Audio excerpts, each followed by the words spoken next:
By the way, happy Ukrainian Unmanned Forces Day. It is the Unmanned Forces Day in Ukraine, you know, to celebrate those who work in the unmanned forces. And as it is Unmanned Forces Day, I thought maybe it would be a good opportunity to talk about evolutions in drone warfare, where I see it going, and just one example of the ever evolving echelon of drone attack, drone technology, counterance to that drone technology. They're using drones to counter drones, and how the solution to drone is often more drone. Here is footage taken by the Ukrainian Armed Forces showing a machine gun turret that has been hooked up to a UGV, that is Ukrainian.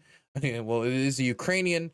I was going to say Ukrainian as an Ukrainian ground vehicle, but Ukrainian unmanned ground vehicle that essentially goes around and can give indirect fire on Russian positions, sometimes suppressing Russian activity, very rarely actually hitting something, or, you know, taking out enemy munitions, as is the case here, because there is a tactic that has been used by the Ukrainians and the Russians when it comes to drone warfare, where if you take an FPV drone, you know, supplied with the RPG, incendiary bomb, whatever it is, then you take that drone and you just fly it over to the enemy side and then park it next to the road. And then as a car drives by, you fly up right up in front of that car and then slam into it. So instead of patrolling the roads, waiting for your batteries to die as you look for some sort of target to ram into, you kind of essentially wait along popular routes of traffic for the targets to come to you. This has been a problem for the Russians, as the Ukrainians heavily used this tactic much earlier before our discussion today, but has also been used by the Russians. I think it was the Ukrainians that I saw employ this tactic first, but as a tactic is employed by the other side, as a tactic is employed by one side, the other side, as long as they have the technology to do it, will inevitably employ that tactic as well. Well, the Ukrainians have found a way to counter this, and I expect to see the Russians do the same if they have the resources to, which they should, where they essentially go up to one of these pre-parked drones, and they have this vehicle, this ground vehicle, this unmanned, ground drone, fire and shoot at the grounded drone with an explosive, explode it, and then keep patrolling the popular route so that the vehicles that use it and the infantry that uses it doesn't get ambushed by these drones. Let me play the footage for you. It's quite something. And look, this is not that this is a particularly new technology. It's particularly new when it comes to the world, but when it comes to Ukraine, ground drones are not particularly new. Ground drones with turrets are not particularly new. Ground drones with turrets that you could use, I've seen people use Steam Decks in order to control the screens on these things. But ground drones with a turret being used to counter this existing drone threat, this existing drone tactic, that is what is new. And that is interesting music. We are gonna not listen to that. My long-standing position that the Ukrainians should just play folk music over their compilations to make it seem less like a rave, and also promote Ukrainian folk music and not destroy my eardrums every time I unmute one of these videos as I try to keep up to date to what's going on. Once again, I'm proven correct. By the way, can I just say, when you go out there along the front line, you see tons of stuff like this, just stuff burning, just like vehicles destroyed on the side of the road. And it's interesting watching it through the perspective of a drone, seeing it through a window, walking and seeing it. You all get like a different feeling for it. So this is a much more sterile feeling as you're seeing it through a screen, through a window. It's somewhat more intimate. Obviously, you can feel the danger much more present. And the most intimate being walking around, being able to see the fire, being able to see destruction, being able to smell everything, being able to hear everything. But this just kind of shows just how many ground drones there are. Just in this tiny little snippet, you see them passing another ground drone. There are thousands and thousands of these little ground drones transporting munitions, transporting food, transporting fuel, transporting water, transporting whatever is necessary. Sometimes just like basic gear, whatever, like Roshan candy. whatever is necessary to get over to the troops. Ground drones are the logistical haulers. Mind you, vampire drones, like the heavy bomber drones, have a higher rate of success as they're less likely to get intercepted, as they're like not as slow, and you know they're not having to take like a popular known ground route in order to get in and out, as these ground drones have a very high rate of loss. But ultimately, command would always rather lose one of these ground drones than lose one of their soldiers, even if the soldiers have more awareness due to being able to turn around and see more clearly. There be no lag when it comes to the vision, being able to hear their surroundings. At the end of the day, Ukrainians are the ones that need to make up for. They're not the only ones that need to do this, but they are definitely one that feels the pressure. They need to make up for manpower shortages, and having these fulfill this role frees up manpower to do other tasks. But anyway, that's not what we're talking about today. Just kind of get a rambling when you get me on drones. See them all working here, getting, munitions and stuff, getting the logistics off of the drone, which is every rotation you move supplies. Oh, cute dog. Or wolf, I guess in that case. Every single time they move supplies. Every rotation, whether you're taking a vehicle in, whether you're moving a ground drone, whether you're moving vampires, a lot of times they're even moving supplies between bombing missions. That's very, very common. Constantly moving supplies, because every single time you have to move, you want to take the opportunity to move supplies. You can see them firing at that drone right there, going on the road, disabling these on the road. Multiple of these drones as they continue to do these patrols to clear up the roads. And if they didn't do this, I mean, those drones would be used against Ukrainian vehicles. In order to use these roads, you have to maintain these roads. You have to maintain these roads by disabling the drones here. You have to maintain these roads by removing any mines or disabling any mines that could have been placed. Beautiful bird. You have to maintain these roads by reinstalling and fixing any anti-drone netting that has been placed over it, that make up these big tunnels along major logistic routes that get hit often by artillery and drones and night bombers that try to disable them and blast huge holes into them, cut a hole in it that they can utilize in order to sneak under the tunnel and utilize the false sense of security a vehicle might have when traveling under that anti-drone cover. You have to maintain this if you're going to be able to maintain your logistics, and this just adds one more layer to that maintenance by disabling these drones on the road. These ground drones really serve that purpose. It's very, very useful. I would say that this honestly is probably one of the best uses I can imagine for a ground drone, is these types of patrols, just disabling these drones, which could be a real hell for these logistic routes. I mean, I don't want to say 90% of casualties comes during rotations, but the vast, vast majority of casualties come during rotations. So going and disabling these with zero risk to personnel, knowing that these are going to be a problem for these rotating soldiers, for these rotating logistics, absolutely fantastic use of technology to deal with this new problem. I want to talk more about drone warfare, but what are you sending me here? Secretary of War Pete Hegseth struggled to put up a wait at Guantanamo.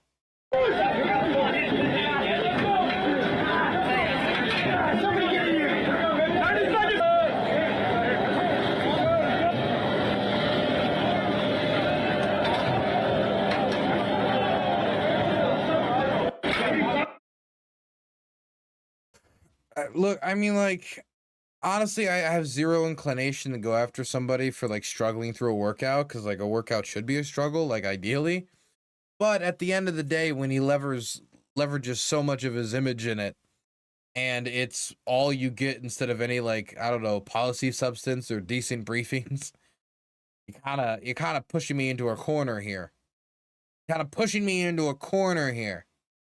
Okay, so I'm going to be releasing an article on mid-range strike drones in the near future, but I wanted to take this opportunity as we're talking about these ground drones and their usefulness, and this one avenue in which the drone war is ever increasing, is ever evolving, to just talk about the drone war in general right now.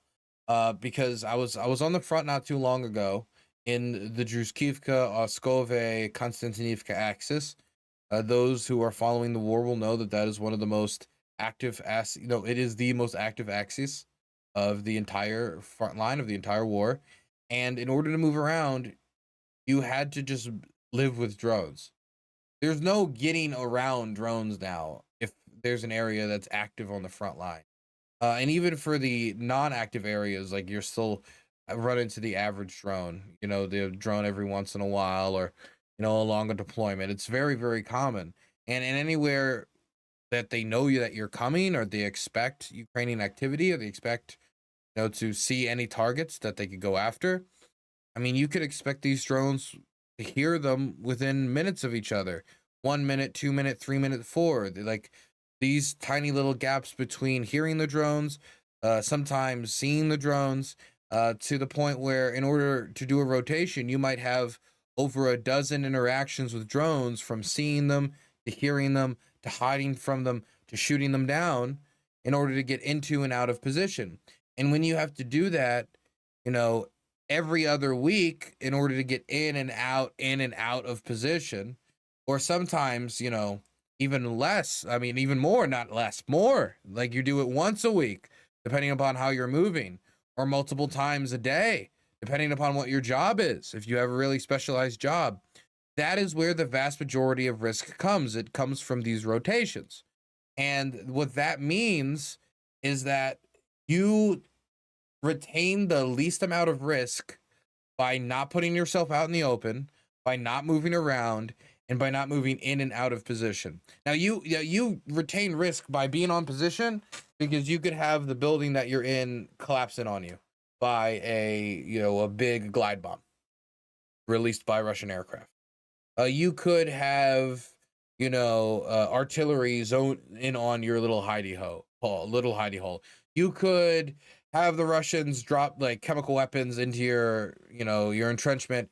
You then panic, run out, and then their drones do the rest of the work. There's a bunch of threats that you'd still have to deal with, but the majority of casualties come during rotation. They come from night bombers dropping on soldiers as they move in between positions. They come from FPVs. They come from grenade droppers. They come from mines that have been dropped. I mean, the most recent casualties that I saw in person were from pedal mines that blew off people's feet, that turned a foot into a sock. Is like the only way I can describe the physical transformation. And so when you have so many passageways of death in and out, in and out, in and out of position, this creates a dilemma for military commanders. They understand that in order to maintain the quality of their force, they have to, rotate their soldiers. They need to give their soldiers time to rest. They need to give their soldiers time to visit their family. They need to give their soldiers time to, refresh on certain skills, possibly do refresher courses and train. They got to give their soldiers just time to just be in a different space than in a hole in the Donetsk region somewhere, or in a basement surrounded by mason jars from the babushka that abandoned that village house like months ago. They have to get into a different headspace in order to survive the long haul. But the most risk comes with those rotations. So if you wanted to say you're only on position for 3 days, and I've known units that say that, we're 3 days on position. That means there is a scenario where you're 3 days on position, then you're 3 days out of position, then you're 3 days back in the position, meaning that you would have to make 4 runs, a run in, a run out, a run in, a run out, within the span of 1 week. That's a lot of risk. And in some areas, that's perfectly permissible.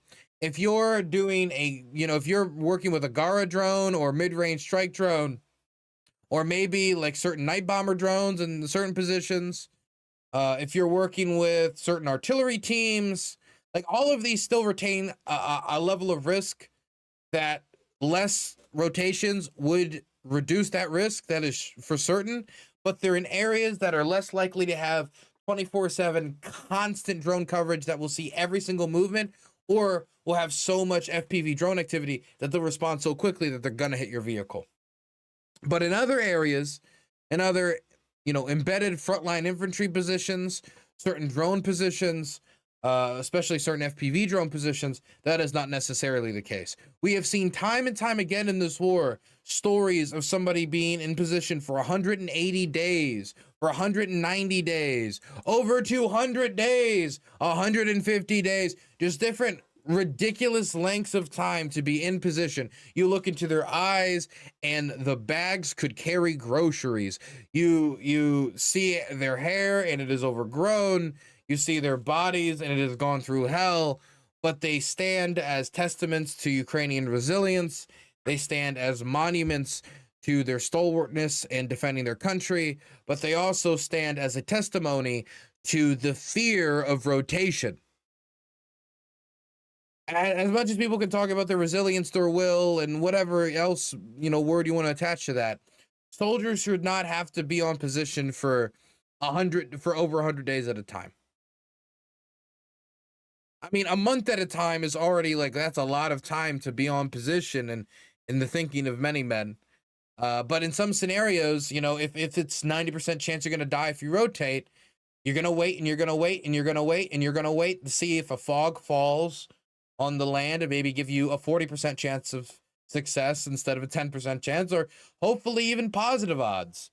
Maybe you're going to wait until there's some Ukrainian counteroffensive activity. Maybe you're going to wait until the jammers are most effective in order for you to engage in your rotations. Because there's certain times where the jammers are really working and there's other times where the jammers are not really working.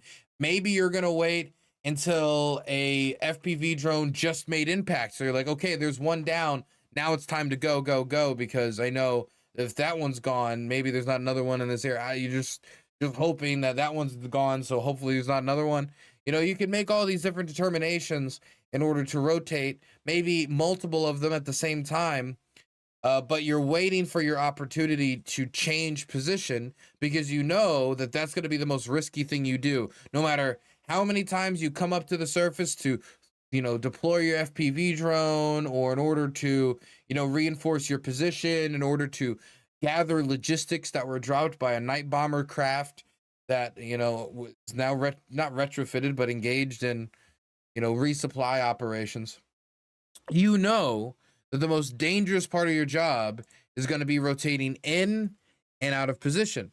And so that creates a motivation for you to minimize the amount of rotations, especially if you're in areas where the risk is immensely high due to intense drone cover, due to possibly positions being overlapped by other positions, where there's areas where there's a Russian position here, and then there's the Ukrainian position behind it, and then there's another Russian position behind that one, and there's another Ukrainian position behind that one. In that moment, it might be better to wait until maybe the Ukrainian position overlaps that one, and then you withdraw, or hope that you can find a moment where there'll be some amount of chaos or confusion, or you can coordinate it with a large Ukrainian artillery bombardment, or you can coordinate it with something to rotate you out. And so in those conditions, the conditions of overlap positions, the conditions of heavy drone cover, the conditions of heavy artillery cover, or just the difficulty of rotation, jamming not working. In these conditions, commanders often make the determination, keep them on position, grinding down their mental health, grinding down their physical health, and grinding down their sanity. Literally grinding down their sanity. I mean, it has been shown that after about 90 days in a combat scenario, your effectiveness as a soldier essentially starts to plummet. That's not to say that there aren't, I don't want to say freak cases, but exigent circumstances or certain cases where people have gone over 90 days and they haven't performed to the point of glory, or they haven't done a good job. But when you talk about the average soldier, the statistical average, after about 90 days, I mean, even in some cases before that, but after about 90 days, your senses aren't as sharp. You don't react as much to the explosions. You start to become complacent with certain dangers. You don't weigh them as much. Your adrenaline might start to dwindle. These different things that remove the acuteness of your performance on the battlefield starts to wear down. And so the question is, and this is the question that military planners have to ask, at what point does the wearing down of that battlefield acuteness grind against to the point of risking the life of the soldiers more than the risk of rotation? And can you balance it in a way where you can time rotations, understanding the risk in the scenarios of, well, today's foggy, but the jamming isn't working that well. We're going to use the fog because he's been in there for 100 days. And if we allow him to be in there for another 30 days, another 40 days, we're going to be putting him in a scenario where it's going to be possibly unreasonable for us to expect him to be sharp enough to respond quickly to a Russian soldier, or often multiple Russian soldiers, often many Russian soldiers storming their position. And so this is an equation and a complication that a lot of Ukrainian soldiers have had to make. Not just the Ukrainian commanders, but particularly Ukrainian commanders have had to make that calculation on many occasions. The calculation of rotation. So what does this mean for the future of warfare? Well, I'm going to call it the future is mole. Okay, the future is mole people. The future of warfare is people hiding in holes, underground, hiding in bunkers, in large-scale interstate wars. Now, if you're talking about wars of distance, where you're going to do large-scale, long-range, one-way attack drones and missile strikes, cruise, and ballistic, then obviously we're talking about a different scenario. When we're talking about mass interstate war, we're using vehicles to assault positions, you're using infantry to assault positions, you're trying to take territory, you're having infantry battles, this type of, traditional warfare, that scenario where you're going to see the use of FPVs, you're going to see the use of Mavics for intelligence gathering operations and grenade dropping operations. You're going to see night bomber drones. You're going to see mid-range strike drones. That you're going to see these types of things on the battlefield. Mole people. I mean, even when I am something like 15 or 12 kilometers from the front line, the majority of the time I am spending with artillerymen, with drone crews, whether it be mid-range strike or FPV, Mavic crews, night bomber vampire crews. People who work in logistics, people who work in command centers, people who work with, ground drones, people who work with aerial drones, people who do, basically all sorts of work. I think maybe one exception might be some sort of air defense work, but even they get in the bunker on occasion.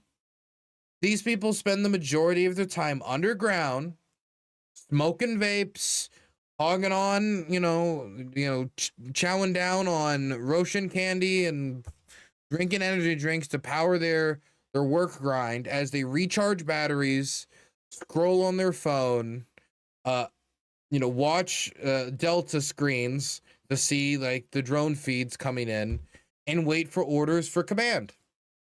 And the majority of the time is spent underground for two reasons. Number one, it limits the amount of opportunities Russia has to observe your movement. If you're upstairs, on the surface, you're walking around, you're smoking, you're just pissing in a random bush, you're ignoring tree cover and the cover of the bushes and such. The longer you do that and you engage in that type of behavior, or you start leaving trash around that could be visible from reconnaissance drones, the more likely it is that a reconnaissance drone is going to spot your position, and they're going to wait until you rotate to kill you.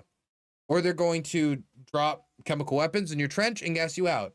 Or they're just going to slam drones into your trench, into your blindage.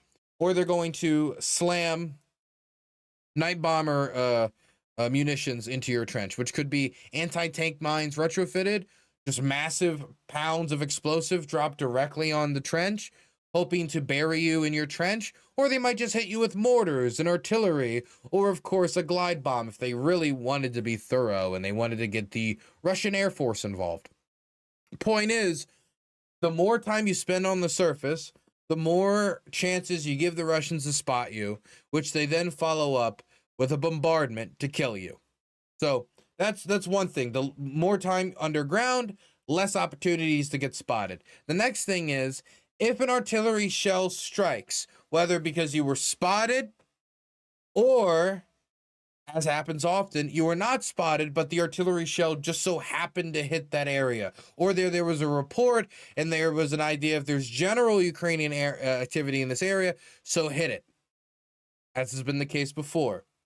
So whether it's an artillery shell that goes off course, whether it's an artillery shell that is hitting the general area, or whether it's an artillery shell that is actively trying to hit your position, if you're underground, if you're in cover, you're less likely to die. Now, eventually, if you're in a position forever and everyone knows where you are, and, you know, hell's pouring on your position and you know the glide bombs are coming, or the glide bombs are soon going to be coming, then maybe even rotation might be the best chance, knowing the high chance of getting hit. But being underground, the odd piece of shrapnel, the odd projectile, the odd FPV just wandering around, happening to stumble upon you and then hitting you, just, you know, fragments from exploded mortars and shells, none of this is going to hit you. You're going to have to be buried in your position, which is going to require quite a lot more explosive than would be required to kill you, even with body armor, if you're walking up on the surface. So both of these things, combined with the high risk of rotation, motivates a mole warrior culture in Ukraine on both sides of the front, with the really only, you know, the only seeing forces crawl out of their meerkat dens in order to go on offensives that result in devastating casualties. So that is the state of the drone war currently. It's so overpowering, it's so overwhelming that people would rather live underground than feel the grace of the sun.